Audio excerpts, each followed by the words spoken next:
I have the craziest recruiting story, but I'm going to keep it short. I received letters from so many universities for track and field and basketball. I was actually a top player. I was tip-off club. I was recruited to all the international teams. I was a very good basketball player. I received letters for both track and basketball from Tennessee. I did nothing with them. No one in my family had ever gone to that level of sport before. So when the letters were coming, we were just like sitting there. No one was guiding us. No one was helping us with the process. So basically I had shoebox, one for track, one for basketball, and they just kept handing them to me at school. You had Pat Summitt recruiting you. I did. And you didn't know how to respond to her. Wow. Mm-mm. It was just, it's one of the most embarrassing yet eye-opening stories of my life, because a lot of athletes in similar scenarios don't know what to do. My whole upbringing, and now it's getting better. Obviously, social media gives so much information, and you're not lost to the world. But you didn't know who to ask or how to ask, right? They were just handing me. I go to school. They say, "Here's some more letters." Thank you. No one was guiding me. Yeah. I say, "Mom, I got another one," and I'm like, "Tennessee, they're coming to my house." See, my vision was like Fresh Prince of Bel-Air. They're gonna show up to my high school game, and they're gonna be like, "We want you," and I'm be like, "Come to my house, coach." Like, like that is what I thought, and no one was around to tell me different. So I was just sitting there with all these opportunities and shoe boxes, and nothing happened. So I go to that indoor meet where I broke the record, and my coach, we just finished playing basketball. My team got put out. We were in the top 4. We had an undefeated season, and it was just tragic because we just had the worst game ever. And we got put out. We finished 4th. You always remember the loss, don't you? My God. It was one of the worst games ever. Can you remember any of the wins? No, you always remember the loss. I hit a half-court shot. Oh, did you? Nice. Yeah. To win the game? For the win. Yeah. Oh, that's awesome. That one I'll Buzzer never beater? forget. Yes. It was amazing. So that one I remember, that loss, man, I said, what the worst game of the year. And we got 4th, so that put us out the tournament early, right? I get a call from my track coach. He's like, "Hey, we want you to go down and run at the Georgia Dome." And I was like, "I just finished playing basketball. I'm not ready to run." He's like, "It's Friday. You're good. You have a couple of days." So I was like, "Coach," he's like, "It'll be fun," right? So I was like, "Okay." So my mom takes me up there. I run. I break the indoor record in a 200, and come running down the stadium in her orange jacket was the track and field coach from Tennessee. And she didn't even bother to introduce herself. She was like, "What school are you going to?" And I was like, "Tennessee." And she's like, "For basketball?" And her spirit dropped, and I was like, "Kinda."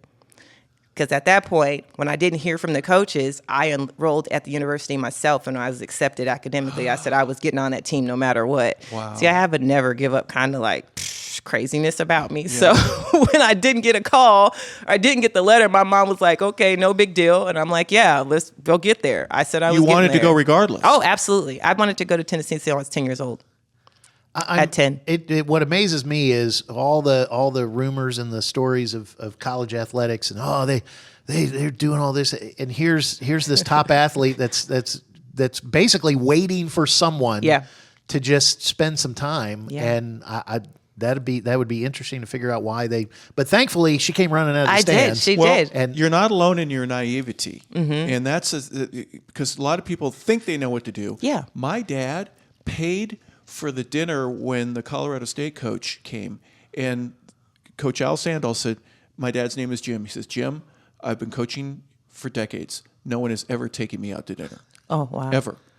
And my dad, I just thought, we'd take you out. Yeah. Because they write everything off, right? It's all free to the coaches and everything like that. But we didn't know any better. My dad certainly didn't understand the process. Neither did you or your parents. No. It was hard. Yeah. And if somebody would explain, "Would you please call Pat Summitt back?" She might pay for your school. Yeah, exactly. But she's Pat Summitt. Yeah. She doesn't reach out to people. No. Dion doesn't reach out to most of the recruits. Right. Maybe you a couple. You get to go through the assistant and the other assistant coaches and some other people, recruiters, before you have to get through to the top. Absolutely. Especially with her. Absolutely. Especially with her. Now, was it the head coach, the track coach that yes, saw you? It was. That was Myrtle Ferguson, and she ran flying down those stairs. And you're coming with me. What was her pretty time? much. What was her time down the stairs? Was it I think I clocked her at a good 0.5 down those stairs. Well, gravity is 32 feet per second, so she was probably going that fast. She was faster than a 100-meter sprinter. I like that. No, at that point, I literally made a deal with this lady. She's like, "You're going to Tennessee for basketball?" I was like, "Yeah, kind of." And she was like, "Tell me about it." So I told her, my dream is to play basketball for Tennessee since I was 10 years old, and that's why I'm going. And she's like, "I'll make you a deal. You come run for me for 1 year freshman year. I will personally introduce you to Pat Summitt, and you can have your chance to, negotiate your way through that door if you can. And I was like, how much you say you're paying? She said, got a scholarship. Yeah. I Your said, out-of-state tuition would deal. be, yeah. ma'am, where's your hand Where's so I your can hand? shake Yeah. it? Where do I sign? Where's the pen? So I made that deal with her, and she stuck true to her word. She introduced me to Pat Summitt. I got to literally meet my idol, and when I met her, I love this part of my story. It's one of my emotional moments. I had an opportunity to set up a personal meeting with Pat Summitt. At this point, I've idolized her since I was 10. I walk into her office, and when I get there, there is a huge poster of me running track as SEC Athlete of the Week right in front of her door. And I was like, she has to know me. She can't come out of her office and not see my face. Yeah. So I was like, okay, that's going to give me a little bit of, that gave me some confidence walking in there. Wow. So I walk in there and I sit down and I say, Coach, you sent me this letter. And Did you have it? I did.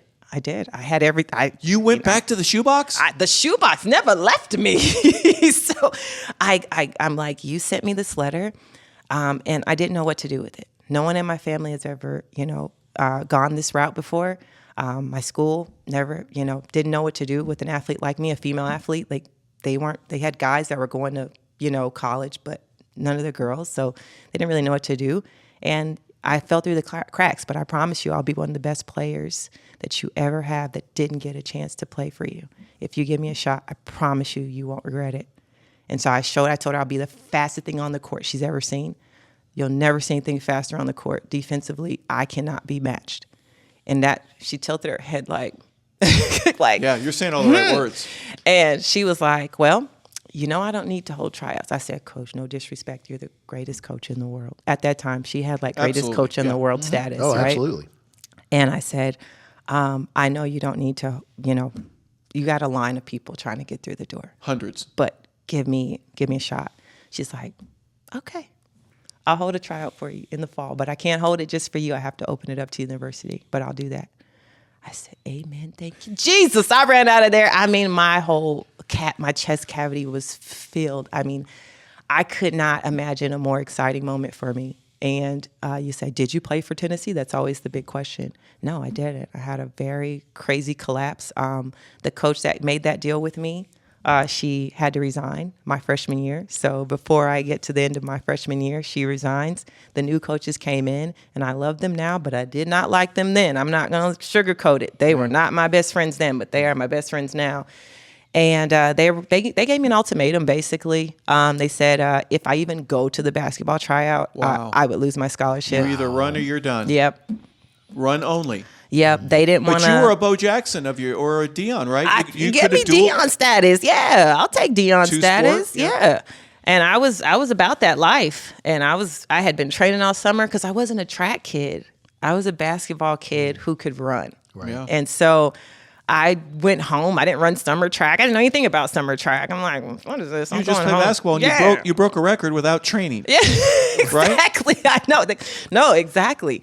So I go back home for the summer. I didn't go to summer track. I'm playing basketball. I'm trying to get my game back up. I haven't played for a year, so that wasn't normal. So I'm like, I'm going to be ready for this tryout. And they're like, if you even go to that tryout, your scholarship, you have to have permission from the smaller sport to play the larger sport if you're using your scholarship from the smaller sport. So yeah, I had to make a decision pretty quick, and then the dollar signs added up, and I had less than a week to formulate a way to pay for college. And I called Pat Summitt, I did, and she said, right now they didn't have any scholarships available. The most she'd be able to do is 40% in the spring. Or if I preferred made the team. walk-on. Yeah. Everyone. If you walk 40% on- in the oh my spring. gosh. Yep.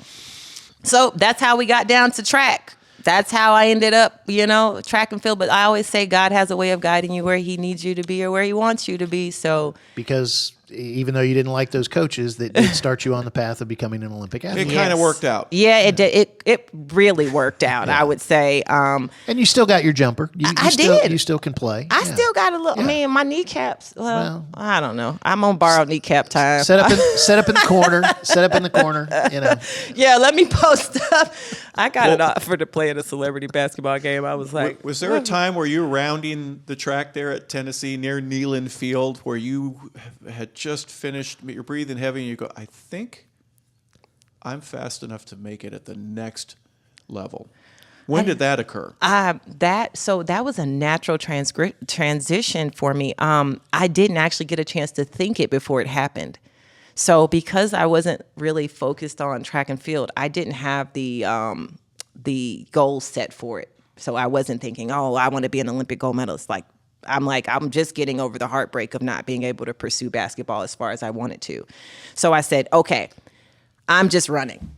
And you guys said I got to run, I'm going to run. So I started running, and then next thing you know, it's like, oh, you're SEC champion. All right, thanks.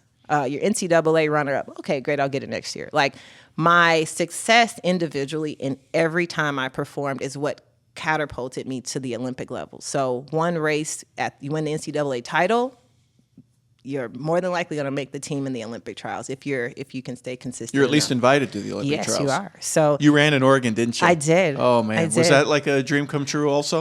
No, I didn't know what Hayward Field was until I got there. She was a basketball girl who also just ran track. But my first Olympic team in 2004, the trials were in Sacramento. They weren't actually in Eugene.